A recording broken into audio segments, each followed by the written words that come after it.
L'eau, c'est la vie. Les océans recouvrent plus de 70% de la surface de la Terre. Et le monde marin n'est pas épargné par les pollutions dues à l'activité humaine. Depuis la fin des années 50, l'exploitation pétrolière au Nigeria a tué bien des personnes, enrichi quelques trafiquants et causé une pollution colossale. Ici, la mangrove se meurt peu à peu, étouffée par le pétrole rejeté dans le delta du fleuve Niger. L'eau est devenue poisseuse.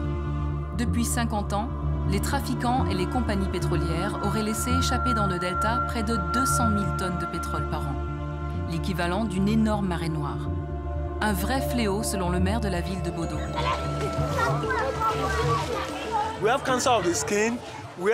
Depuis que l'eau est contaminée, les cancers de la peau ont fait leur apparition. On a aussi des problèmes économiques, sociaux et écologiques.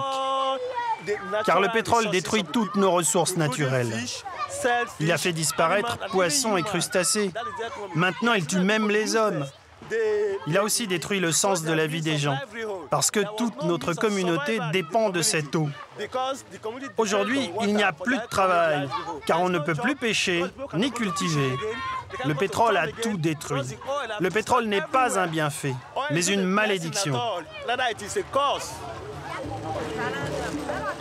Il y a quelques années, Monsieur Do, chef d'un petit village, a dû prendre une terrible décision.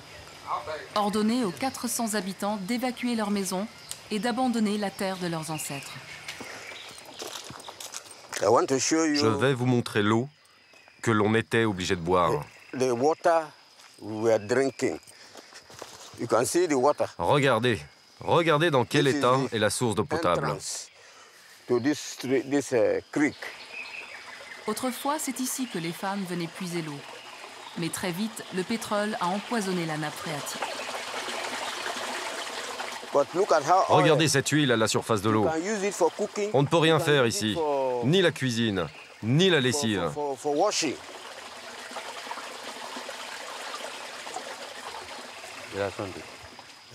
C'était vraiment difficile de vivre ici.